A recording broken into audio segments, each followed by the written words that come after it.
Alam mo ba? Ang horoscope o astrolohiya ay isang sining na nag-uugnay sa mga bituin at planeta sa ating mga kapalaran. Ang salitang horoscope ay hango sa Greek word na horoskopos nang ibig sabihin ay tagamasid ng oras. Ito ay unang natuklasan noong panahon ng unang sibilisasyong Mesopotamia. Ang mga Babilonian ang unang nakatuklas ng koneksyon sa paggalaw ng mga planeta at bituin sa araw-araw na buhay ng mga tao. Nagsimula ang astrolohiya bilang isang paraan para maunawaan ang mga natural na pangyayari sa kapaligiran tulad ng panahon at pag-aani.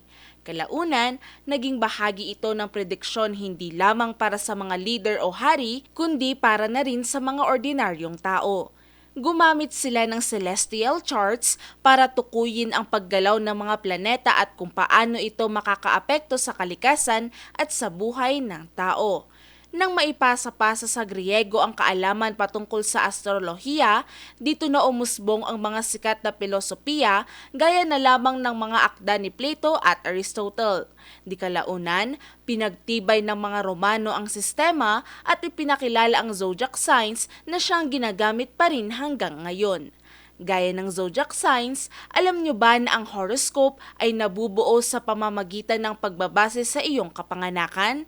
Sa tuwing may ipinapanganak, ang mga astrologers ay nagtatakda ng tinatawag na natal chart o birth chart. Ang chart na ito ay nakabase sa lokasyon ng mga planeta, bituin at iba pang mga celestial bodies sa eksaktong oras ng kanyang kapanganakan.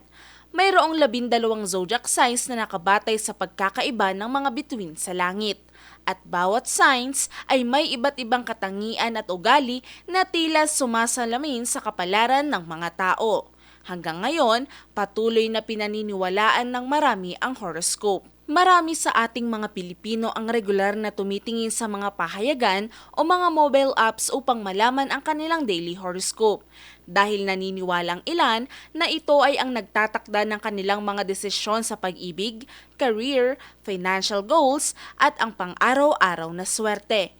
Bagamat hindi laging may siyentipikong batayan ang mga horoscope, marami pa rin ang naniniwala dito dahil ito'y nagdadala ng mga payo, paalala at syempre, swerte. Kaya naman ang aking tanong, isa ka ba sa naniniwala sa mga sinasabi ng bituin? Ngayon, alam mo na!